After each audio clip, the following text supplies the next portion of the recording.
अब हमने काफी कुछ पढ़ लिया है, तो अब ये वाला क्वेश्चन करने लायक है, हम स्टार्टिंग से क्वेश्चन करेंगे। तो क्वेश्चन नंबर 76 देखते हैं जरा। Venus Limited was registered with an authorized capital of rupees 40 lakh divided into 4 lakh equity shares of rupees 10 each. 70,000 of these shares were issued as fully paid to Messrs Star Limited for building purchased from them. अब देखो यहाँ पर ना basically question एक ऐसा है कि आपने अब तक जितने कॉन्सेप्ट पढ़े हैं ना उन सबकी समरी कह सकते हो, मतलब एक रिकॉल करना हो ना अगर सब कुछ, तो आप ऐसा क्वेश्चन कर सकते हो। यहाँ पे issue of shares for cash भी है और issue of shares for consideration other than cash भी है। तो उन्होंने स्टार्टिंग लाइन में ये बोला कि हमारे पास 4 लाख इक्विटी शेयर है टोटल जो हमने ऑथराइज करा रखे हैं, उसमें से 70,000 शेयर्स हमने किसी को दिए हैं। पता है क्यों? क्योंकि हमने उनसे बिल्डिंग खरीदी है। याद है, सन्ड्री एसेट्स टू वेंडर, ये वही वाला क्वेश्चन है। ठीक है, चलो कोई बात नहीं, ये तो कर ही लेंगे हम।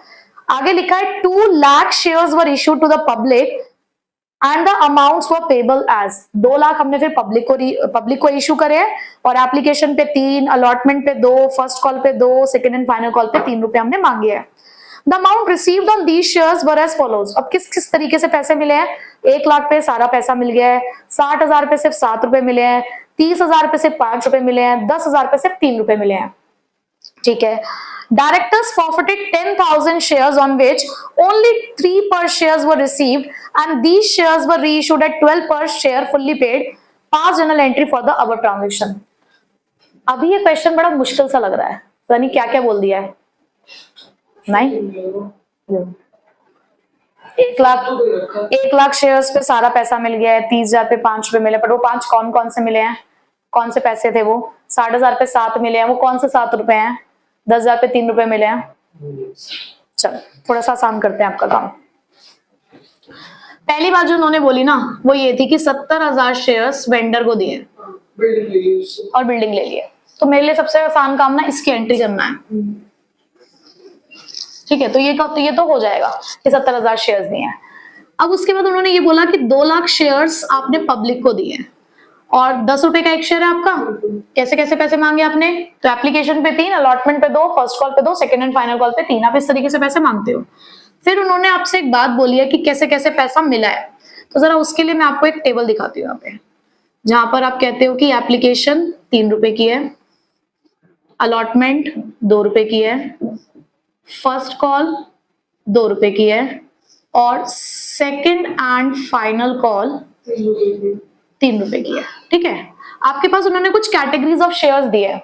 उन्होंने कहा पहली कैटेगरी ऐसी है 1 लाख शेयर्स वाली, वो कह रहे सारा पैसा मिल गया उस पे, इसका मतलब पूरे के पूरे 10 रुपए इन शेयर्स पे तो मिल चुके हैं। फिर उन्होंने कहा सेकंड कैटेगरी के बारे में, कौन सी है वो? देखो जो हमारे पास ये कैटेगरीज हैं उसमें पहली कैटेगरी में तो बोला कि फुल्ली रिसीव, तो हमने सबके आगे टिक लगा दी कि सारे 10 रुपए मिल गए। 60,000 पे उन्होंने बोला कि सिर्फ 7 रुपए मिले हैं, तो 7 रुपए मिले का मतलब है कि उसने 3 रुपए एप्लीकेशन के दे दिए होंगे, 2 रुपए अलॉटमेंट के दिए, 5 हो गए। 5 के बाद फर्स्ट कॉल दे दी 2 रुपए की, यहां से हमें पता चला कि इसने 3 रुपए नहीं दिए सेकेंड एंड फाइनल कॉल के।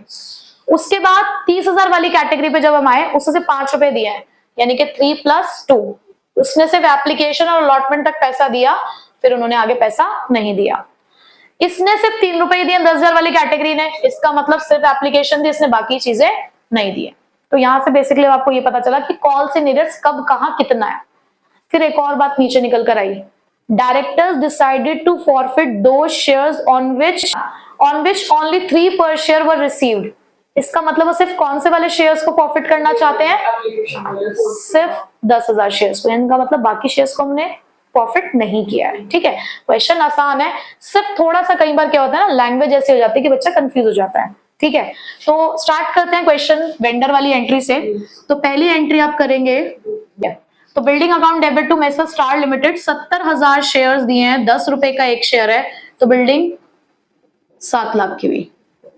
ठीक है, बदले में आपने शेयर्स दे दिए, Messrs star limited debit to equity share capital account, पूरे 7 लाख के आपने शेयर्स दे दिए। तो एट पार वाला केस है, वेंडर वाला काम खत्म। ठीक है, अब पब्लिक वाला काम शुरू करते हैं। अब पब्लिक वाले काम के लिए सबसे पहले क्या करते हो आप? भाई पुरानी एंट्रीज हमारी जो चलती आ रही हैं, बताइए भाई। तो bank account debit to share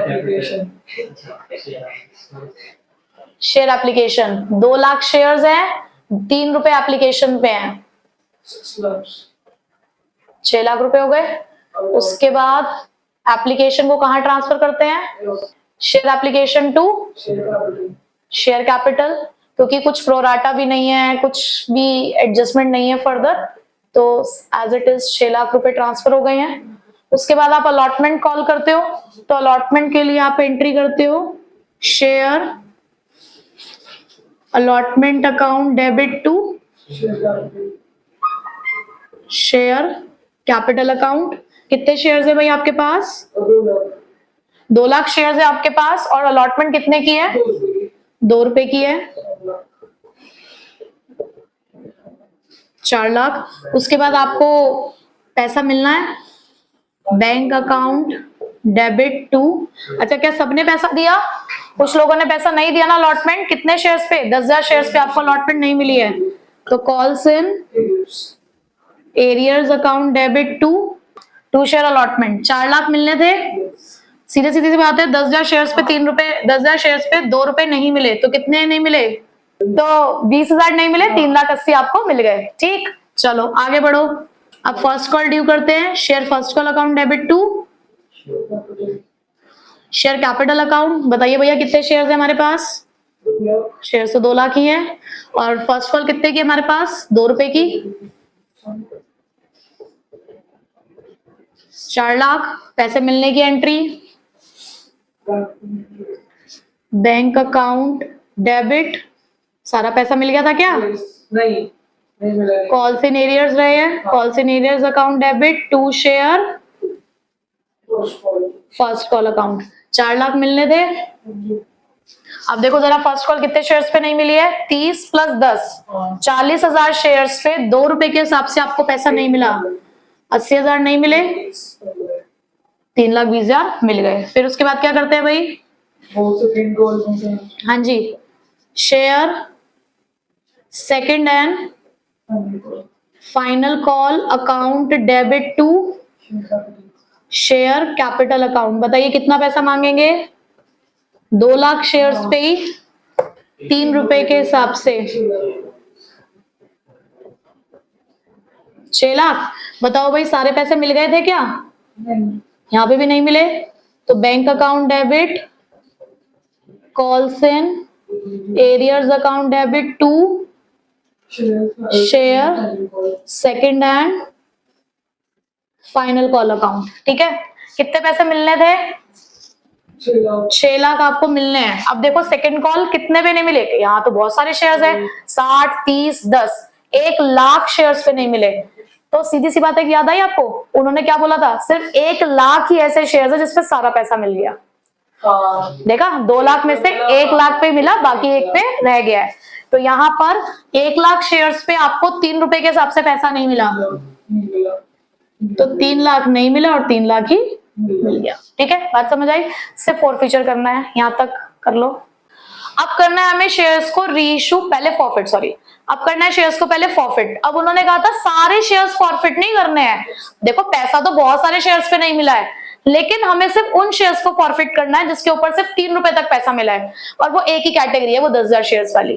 ठीक है, तो सिंपल सा करना है हमें, क्या प्रीमियम तो था नहीं क्वेश्चन के अंदर, तो share capital account debit to forfeited shares account और to calls in arrears account. कितने शेयर्स छीनने जा रहे हो आप? 10,000 शेयर्स, पूरा कॉल्ड अप था, तो ये हो गए आपके 1 लाख। भाई उसने कितना पैसा दिया है? उसने सिर्फ 10 में से 3 रुपए दिए हैं, तो उसने 30,000 दिए हैं, और कितने नहीं दिए हैं? 70,000, यानी कि 7 पर शेयर के हिसाब से। सिंपल सा काम हो गया। उसके बाद री इशू किया, तो री इशू के लिए उन्होंने कहा कि 10 का शेयर 12 में बेच दिया है। 10 फुल्ली पेड अप लिखा है ना, तो फुल्ली, हाँ फुल्ली पेड अप है इसका, तो 10 का चीज आपने 12 में बेच दी, तो फायदा हुआ, प्रीमियम है। तो एंट्री जाएगी आपकी क्या? Bank account debit to equity share capital to securities premium. पूरे 10,000 शेयर्स आप री इशू कर रहे हो 12 के हिसाब से, 1,20,000, 10,000 शेयर फुल्ली पेड आपका 10 के हिसाब से, 2 रुपए का है आपका प्रीमियम, 1 लाख तो ये हुए 1 लाख और ये हो गया 20,000। लास्ट एंट्री जो बहुत इंपॉर्टेंट रहती है आपकी, yes, forfeited shares account debit to capital reserve. आपने सारे शेयर्स फॉरफिट करे जितने भी, वो सारे के सारे आपने रीइश्यू भी कर दिए और आपको रीइश्यू के टाइम पे कोई नुकसान भी नहीं हुआ, तो एज इट इज पूरे 30,000 का आपको गेन हो गया है। और यहीं पे आपका क्वेश्चन भी खत्म हो गया, एकदम रिवाइज सारे टॉपिक्स एकदम। चलिए क्वेश्चन नंबर 99 करते हैं। मतलब अब ये एक ऐसा क्वेश्चन है जिसके अंदर सब कुछ होगा, प्रोराटा है, फोरफीचर है, री इशू है, सब कुछ है। तो क्वेश्चन है, Himalaya company limited issued for public subscription 1,20,000 equity shares of 10 each at a premium of 2 पर शेयर। तो क्वेश्चन हमारा ऐसा है कि हमने यहाँ पर 1,20,000 इक्विटी शेयर्स इशू करे हैं, ठीक है, और ये भी हमें बताया गया कि 10 रुपए का एक शेयर और 2 रुपए का प्रीमियम है। आप पैसा किस तरीके से मांगते हो? 3 एप्लीकेशन पे, 5 अलॉटमेंट पे, 2 फर्स्ट कॉल पे और 2 सेकंड एंड फाइनल कॉल। तो 3 रुपए है एप्लीकेशन पे, 5 रुपए है अलॉटमेंट पे including the premium, first call पे 2 और सेकंड एंड फाइनल कॉल पे 2, पूरे 12 रुपीज हमारे कंप्लीट हो रहे हैं। आगे लिखा है, application for receipt for 1,60,000 shares, allotment was made on pro rata basis, excess money on application were adjusted against the amount due on allotment। फिर उन्होंने कहा कि एप्लीकेशन लेकिन 1,60,000 शेयर्स के लिए आई है आपके पास। पता ये कौन सा केस है? Over subscription. और ओवर सब्सक्रिप्शन का सॉल्यूशन उन्होंने क्या दिया हमें? प्रोराटा। उन्होंने कहा प्रोराटा बेसिस पे अलॉट कर दो, हमने कहा ठीक है। अब आपको दिख रहा है ना कि 1,20,000 इशू हुए है लेकिन एप्लीकेशन 1,60,000 की है। कितनी एक्स्ट्रा एप्लीकेशंस है? 40,000 शेयर्स की एप्लीकेशन एक्स्ट्रा है। 3 रुपए के हिसाब से पैसा एक्स्ट्रा है हमारे पास। कितना? 1,20,000। उन्होंने कहा ये जो आपके पास 1,20,000 एक्स्ट्रा पैसा है ना, इसे कहां ट्रांसफर कर दो? इसे ट्रांसफर कर दो अलॉटमेंट पे, ठीक है। अगर वो क्वेश्चन में नहीं भी बोलते, अब ये बात ध्यान से सुनना, अगर वो क्वेश्चन में नहीं भी बोलते तो भी हम एक्स्ट्रा पैसा कहां ट्रांसफर करते हैं? अलॉटमेंट, लेकिन सिर्फ अलॉटमेंट तक। तो ये एक्स्ट्रा पैसा कहां ट्रांसफर किया आपने? अलॉटमेंट पे। सिर्फ अलॉटमेंट तक ट्रांसफर करना है। कॉल मनी पे पैसा सिर्फ तभी ट्रांसफर करोगे जब क्वेश्चन कहेगा। कई बार क्या होता है, हमारे पास इतना एक्स्ट्रा पैसा होता है कि अलॉटमेंट से भी आगे जा रहा होता है, तो वो पैसा आपको वापस करना है। अनलेस और अनटिल जब तक क्वेश्चन में स्पेसिफिकली नहीं बोला गया है कि पैसा कॉल में ट्रांसफर करो, तब तक आप खुद कॉल में ट्रांसफर नहीं करेंगे, ठीक है। अलॉटमेंट तक का ही हमारे पास परमिशन है। आगे चलते हैं। Rohan to whom 4,800 shares were allotted failed to pay the 2 calls। एक रोहन नाम का हमारा शेयर होल्डर है जिसको हमने 4,800 शेयर्स अलॉट कर रखे हैं, उसने 2 कॉल नहीं दी। 2 कॉल का मतलब एक तो फर्स्ट कॉल नहीं दी और एक सेकेंड एंड फाइनल कॉल नहीं दी है, ठीक है। These shares were subsequently forfeited after the second call was made। उसके बाद हमने तुरंत इन शेयर्स को छीन लिया है। And all the shares were reissued to Tina as fully paid at 7 per share. Fully paid का मतलब क्या है? The nominal. फर्स्ट एंट्री है bank account debit to share application. देखो बात हो रही है शेयर एप्लीकेशन की। अभी हमारे पास एप्लीकेशन टोटल कितनी आई है? 1,60,000 एप्लीकेशन है। 3 रुपए के हिसाब से लोग पैसे देके गए हमें, तो 4,80,000, ठीक। अब इस 4,80,000 को हमें ट्रांसफर करना है। तो नेक्स्ट एंट्री क्या होती है हमारी? बेसिक एंट्री हमारी ये है, share application to, basic entry share application to share capital. यहां तो जाएगा 4,80,000 जो एज इट इज आपने ऊपर लिखा है, यहीं पे लिखना होता है।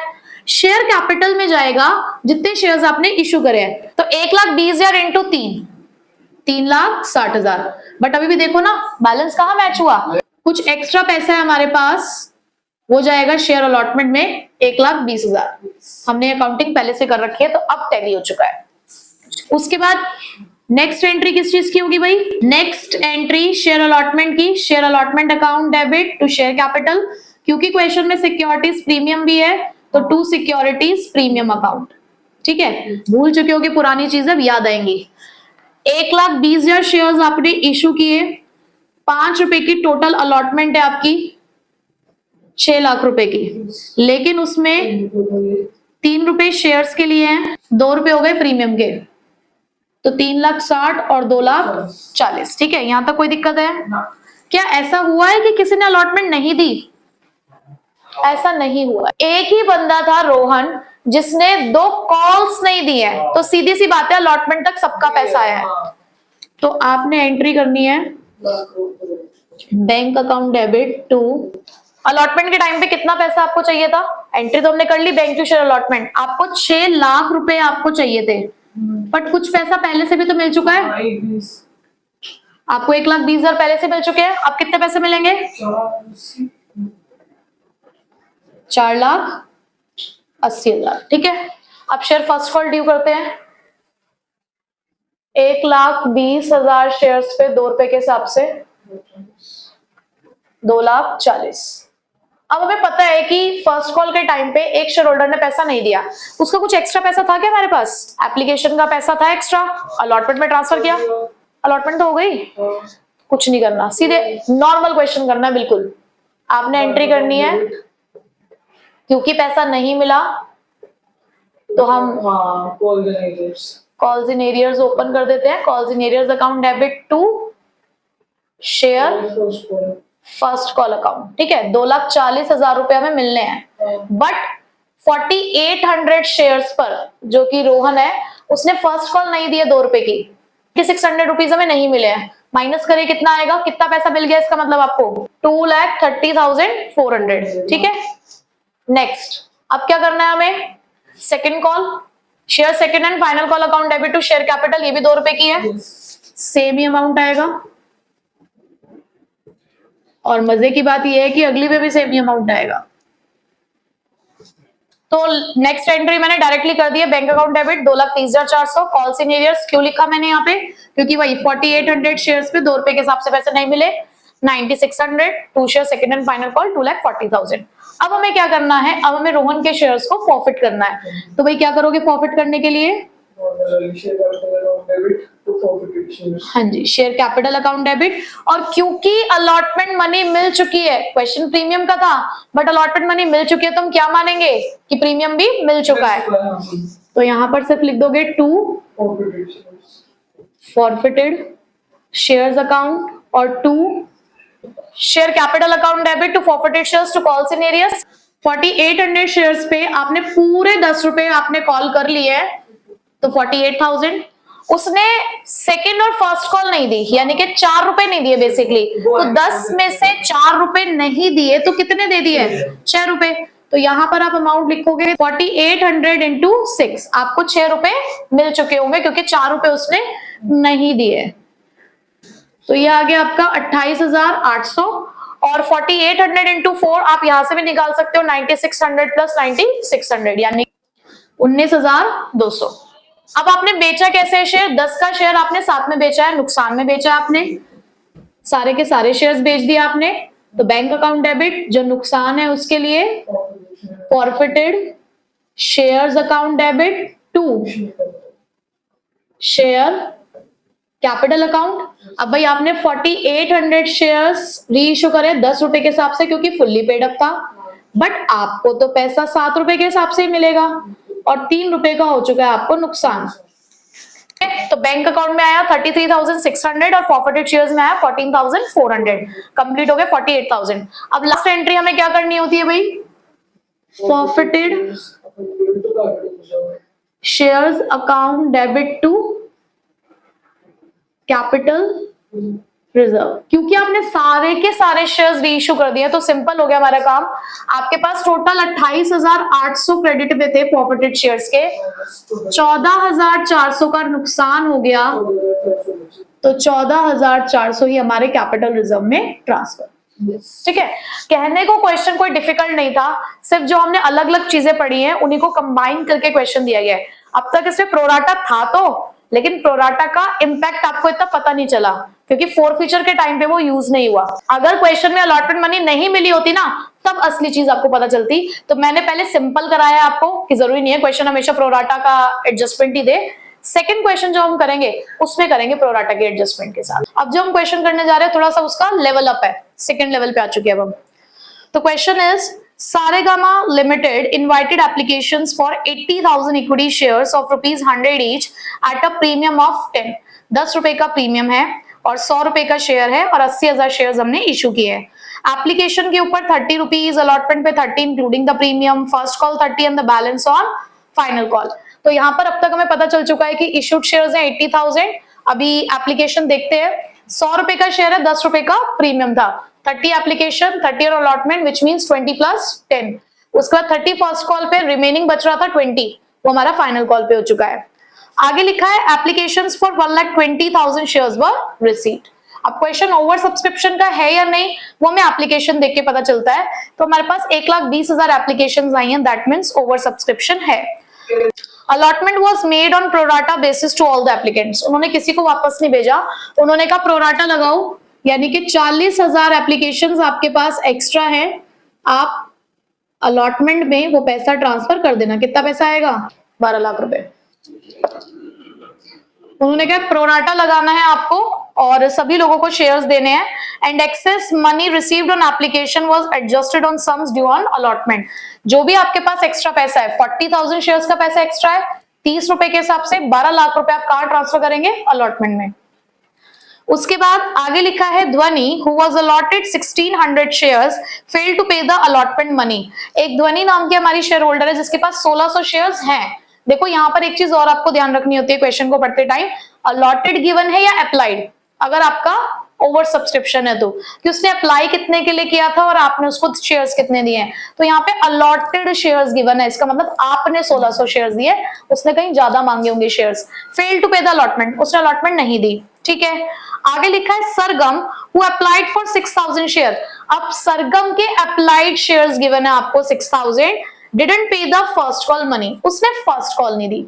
दैट मीन्स सरगम ने अलॉटमेंट तक पैसा दे दिया है, वहीं पे ध्वनि ने सिर्फ एप्लीकेशन का पैसा दिया क्योंकि उसने अलॉटमेंट ही नहीं दी है। आगे लिखा है these shares were forfeited immediately after the first call. दोनों ही शेयर्स को फर्स्ट कॉल के बाद आपने फॉरफिट किया। देखो ध्वनि के फर्स्ट कॉल के बारे में उन्होंने कुछ नहीं कहा, तो हम ऐसा मानेंगे कि जिसने अलॉटमेंट नहीं दी उसने हमें फर्स्ट कॉल भी नहीं दी होगी, तभी हमने उसके शेयर्स फर्स्ट कॉल के बाद फॉरफिट कर लिए। आगे 2,000 of these shares including all the shares of ध्वनि। अब आपने जितने भी शेयर्स ये फॉरफिट किए उसमें से 2,000 शेयर्स आपने री इशू किए हैं, जिसमें ध्वनि के आप सारे शेयर्स री इशू करने जा रहे हो। तरंग को 95 पर शेयर 80 पेड अप, आपने 95 में उस शेयर को री इशू किया है एज 80 पेड अप, यानी कि 80 आपके शेयर की प्राइस हो गई। 80 का शेयर आपने 95 में दे दिया, 80 रुपीज का शेयर 95 में आपने दे दिया, तो 15 रुपीज का तो आपको फायदा है।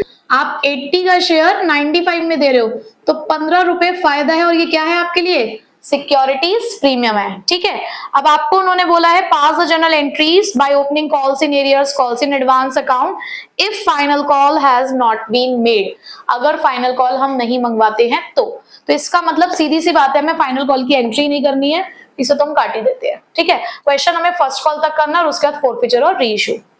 सबसे पहले यहाँ पे फर्स्ट एंट्री हम क्या करते हैं, अब हम इतना तो समझ चुके हैं। पहली entry bank account debit to share application. कितने शेयर से एप्लीकेशन आई हैं आपके पास? 1,20,000 शेयर्स पर 30 रुपए से आपके पास एप्लीकेशन आई, 36 लाख की एप्लीकेशन मनी आपके पास। उसके बाद आपने इस एप्लीकेशन मनी को एडजस्ट करना है share application account debit to share capital, और क्योंकि एप्लीकेशन के टाइम पे आपके पास कुछ एक्स्ट्रा पैसा भी है उसे आप अलॉटमेंट में ट्रांसफर करने जा रहे हो, तो हमारे पास अलॉटमेंट का जो पैसा एक्स्ट्रा है वो हम किस में ट्रांसफर कर रहे हैं? एप्लीकेशन का जो एक्स्ट्रा पैसा था हमने कहां ट्रांसफर किया? अलॉटमेंट में। ठीक है, टोटल 36 लाख रुपीज है हमारे पास। शेयर्स कितने हमारे पास? 80,000 इंटू 30, आप कितना पैसा कैपिटल में डाल रहे हो? 12 लाख। ठीक है, यहाँ तो कोई प्रॉब्लम? ये तो हम बहुत बार कर चुके हैं। फिर उसके बाद क्या करना होता है हमें? आपने एप्लीकेशन के बाद आगे बढ़ना है अलॉटमेंट पे, तो to share allotment account debit to share capital, और क्योंकि क्वेश्चन में प्रीमियम भी है तो टू सिक्योरिटीज प्रीमियम अकाउंट। ठीक है, 80,000 शेयर्स पे ही 30 रुपए के हिसाब से आपने अलॉटमेंट मांगी, 24 लाख की आपकी अलॉटमेंट है, 20 रुपए शेयर्स में और 10 रुपए का आपका प्रीमियम है।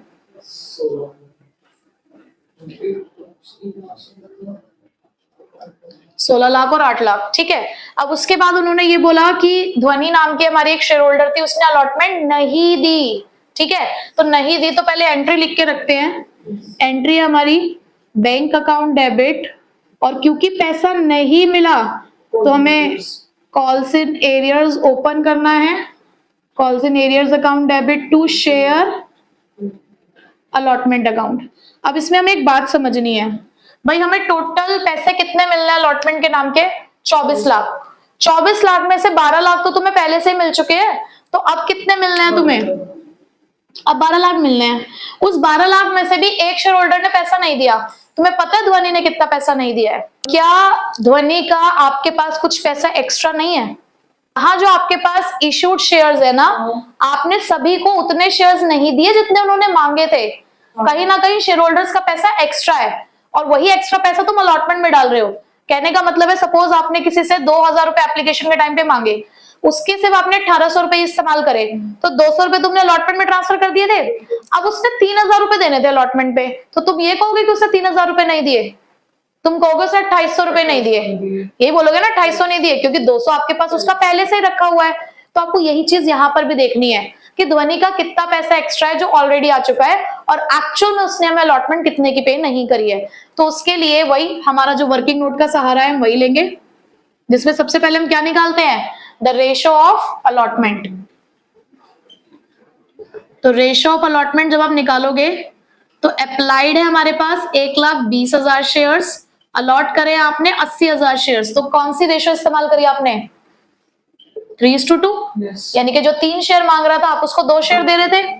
तो ध्वनि ने कितने शेयर्स के लिए अप्लाई किया होगा? ध्वनि अप्लाइड फॉर, आपने उसको 1600 शेयर्स दिए, उसने अप्लाई किया होगा 3 के हिसाब से, तो बेसिकली उसने अप्लाई किया 2400 शेयर्स के लिए। उसने मांगे थे आपसे 2400 शेयर्स, आपने उसको 1600 ही दिए। उसने पैसे किसके हिसाब से दिए होंगे भाई? 2400 शेयर्स के हिसाब से। तो उसकी एप्लीकेशन मनी हमारे पास जो है वो कितने के हिसाब से है? 2400 शेयर्स। हाँ, 2400 शेयर्स के लिए उसने अप्लाई किया, तो बेसिकली उसका हमारे पास 72,000 है। बट उसकी एप्लीकेशन मनी हम कितनी रख सकते हैं? जितने हमने उसको शेयर्स दिए, 1600 शेयर्स के हिसाब से, तो हम तो उसका सिर्फ 48,000 यूज कर सकते थे। तो उसका एक्स्ट्रा पैसा है हमारे पास 24,000। आप चाहो तो डायरेक्ट भी निकाल सकते थे कि 2400 माइनस 1600, 800 शेयर्स पे 30 रुपए के हिसाब से एक्स्ट्रा, ठीक है। उसके बाद अलॉटमेंट मनी आप कितनी मांग रहे हो उससे? भाई आप 1600 शेयर्स पे 30 रुपए के हिसाब से आप उससे 48,000 मांगते हो, बट आपके पास ऑलरेडी उसका कुछ पैसा है ना, 24,000। तो बेसिकली हमने उससे 24,000 लेना था और वही पैसा उसने नहीं दिया। ये काम है जो आपको एक करना होता है। यही है मेन चीज कि जब आपके क्वेश्चन में प्रोराटा लगा है, प्रोराटा की वजह से एक्सेस मनी है, एक्सेस मनी आपकी आगे तक गई, जैसे कि अलॉटमेंट तक गई, और किसी एक शेयर होल्डर ने अलॉटमेंट ही नहीं दी, तो इसका ये मतलब नहीं है कि उसने सारा पैसा नहीं दिया, भाई उसने कुछ पैसा नहीं दिया है। तो हमें वो निकालना होता है कि वो कुछ कितना है। तो उसके लिए मैंने आपको ये 4 स्टेप्स का वर्किंग नोट सिखाया जो आप हर तरीके के क्वेश्चन में अप्लाई कर सकते हो, चाहे कैसा भी क्वेश्चन हो। पहले ये चेक करना कि रेशो ऑफ अलॉटमेंट क्या है, अप्लाइड रेशो अलॉटेड करके। फिर उसके बाद अगर आपको अलॉटेड शेयर्स दे रखे हैं तो आप अप्लाइड निकालोगे, अप्लाइड दे रखे हैं तो अलॉटेड निकालोगे। जब अप्लाइड निकाल रहे होते हो तो अप्लाइड की रेशो ऊपर लिखी जाती है, और जब अलॉटेड निकालते हैं तो अलॉटेड की, ठीक है। उसके बाद आपने क्या देखा, कितने पैसे आए थे एप्लीकेशन पे, तो applied shares into application money, कितना आपने रखा, अलॉटेड शेयर्स इनटू में एप्लीकेशन मनी, तो आपको पता चल गया कि एक्सेस 24,000 है। यही पता लगाना था कि एक्स्ट्रा कितना है। फिर अलॉटमेंट आपने मांगी कितनी, 1600 शेयर्स पे 30 रुपए के हिसाब से ही 48,000, 24,000 एक्स्ट्रा थे तो 24,000 ही नहीं मिले। यहाँ तो कोई दिक्कत है? तो अब ये जो 24,000 हमारा नॉट रिसीव निकला है वो आप यहाँ लिखोगे 24,000। 12 लाख में से आपको 24,000 नहीं मिले तो कितने मिल गए? 11,76,000, ठीक है। अब उसके बाद हमें क्या करना है भाई, share first call, then share first call account debit to share capital account. 80,000 shares पर आपकी फर्स्ट कॉल कितने की है?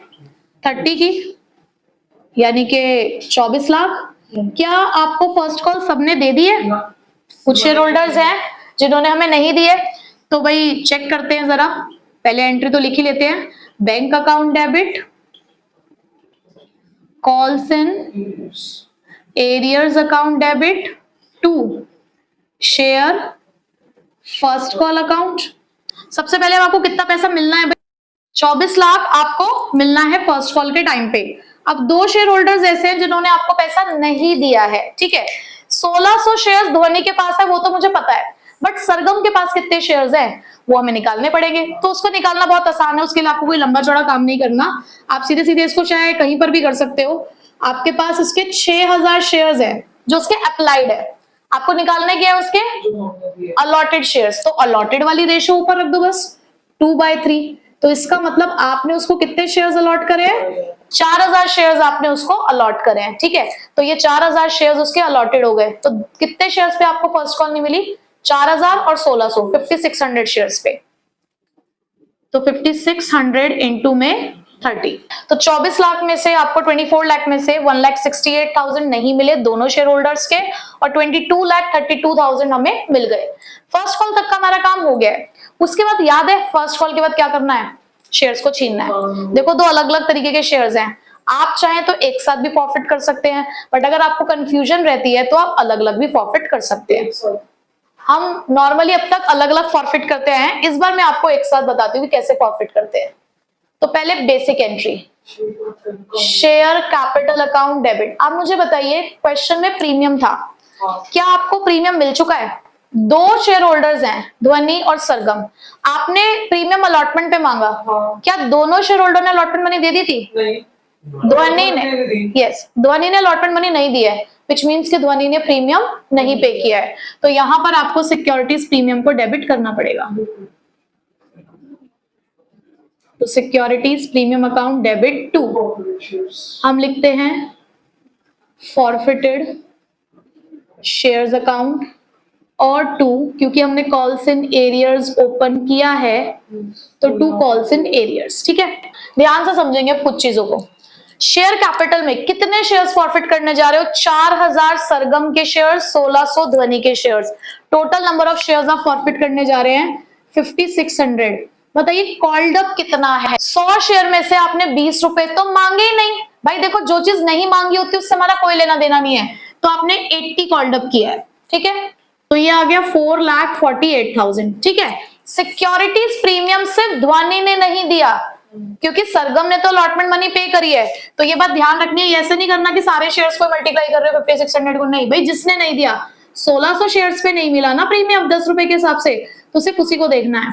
तो ये आ गया आपका 16,000, ठीक है। अब कॉल्स इन एरियर्स को करना सबसे आसान है। आप देखो आपने कॉल्स इन एरियर्स कहां कहां कितने कितने से क्रेडिट किया हुआ है, सॉरी डेबिट किया हुआ है। 24,000 एंड 1,68,000, बस दोनों को प्लस कर दो, 1,92,000 आपका यहाँ पे आ गया। अब एक सरल तरीका, अगर आप चाहें तो बस इन दोनों को प्लस करके उसमें से माइनस करके सीधे यहाँ पे लिख दो, अगर आपको कुछ समझ नहीं आता।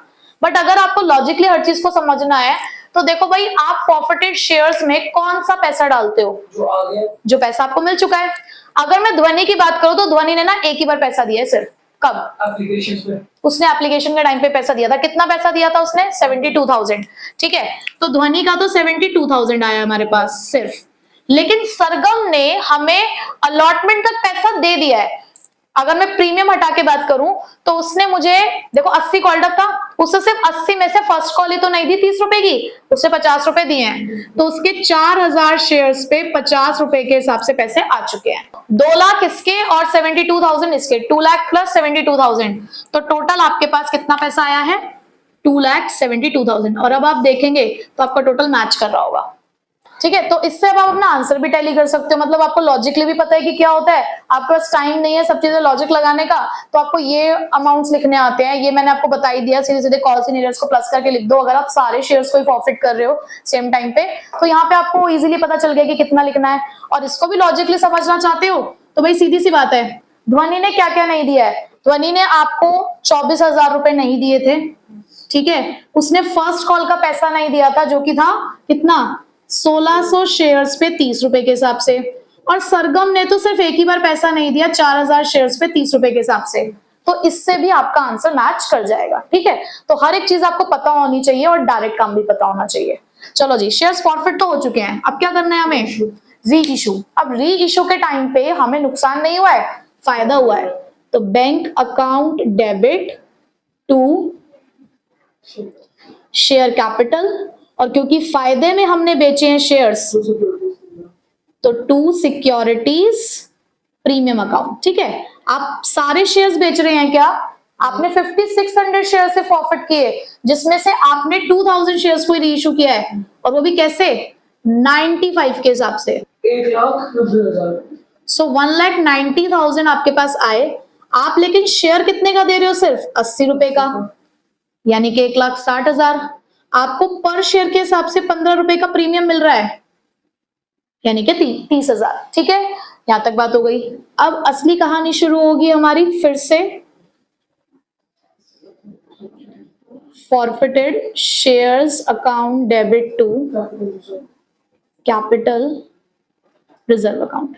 अब यहाँ पे कौन से शेयर्स का पैसा जाता है? तो आपने प्रॉफिट किए, रीइश्यू भी कर दिए। अब आप देखो टोटल आपके पास शेयर्स कितने थे? टोटल आपके पास शेयर्स थे 5600, जो आपने प्रॉफिट किए, बेचे तो सिर्फ 2000।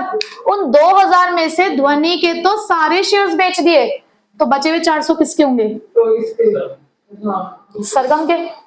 इसका मतलब सरगम के अभी भी कुछ शेयर्स हमें रीइश्यू करने हैं, पर ध्वनि के तो सारे गए, तो ध्वनि का सारा पैसा कैपिटल रिजर्व में जाएगा, क्योंकि हमें लॉस भी नहीं हुआ है। तो देखो जरा ध्वनि का कितना पैसा है आपके पास, ये कैटेगरी इसीलिए बनाई, सिर्फ इतना पैसा है ध्वनि का जो आपने लेके रखा हुआ है, तो 72,000 तो जाएगा ही जाएगा। प्लस आपके पास ये जो 2 लाख रुपए है ना, ये सरगम के है, और सरगम के कितने शेयर्स हैं आपके पास? आपके पास सरगम के 4000 शेयर्स हैं। ठीक है, लेकिन आपने रीइश्यू कितना किया है उसके शेयर्स को? 400। बात समझ आ रही है? आपके पास 2 शेयर होल्डर का पैसा है भाई, आपके पास ध्वनि का 72 था, आपने पूरे 72,000 कैपिटल रिजर्व में ट्रांसफर करने हैं, क्योंकि अब उसके शेयर का पैसा आप रख नहीं सकते अपने पास, तो सारा आपको प्रॉफिट हो चुका है, तो कैपिटल रिजर्व में जाएगा। बट सरगम के अभी भी शेयर्स रीइश्यू करने बाकी हैं, सिर्फ 400 शेयर्स ही आपने रीइश्यू करे हैं, तो 2 लाख रुपए हैं 4000 शेयर्स पे, 400 के हिसाब से चाहिए, नुकसान आपको कुछ हुआ नहीं है। ये आ रहा है आपका 92,000। दैट मीन्स कि आपको फिलहाल जितने आपने शेयर्स रीइश्यू करे उसके ऊपर आपको प्रॉफिट हुआ है 92,000 का। ठीक है, तो ये आपका एक कंप्लीट क्वेश्चन था जो मोस्टली एग्जाम्स में पूछा जाता है। तो इस तरीके के क्वेश्चंस की आपको ज्यादा से ज्यादा प्रैक्टिस करनी है। मैंने आपको एक बेस क्वेश्चन करा दिया है, इसी के ऊपर बेस्ड आप कुछ और क्वेश्चंस की प्रैक्टिस करेंगे। ठीक है।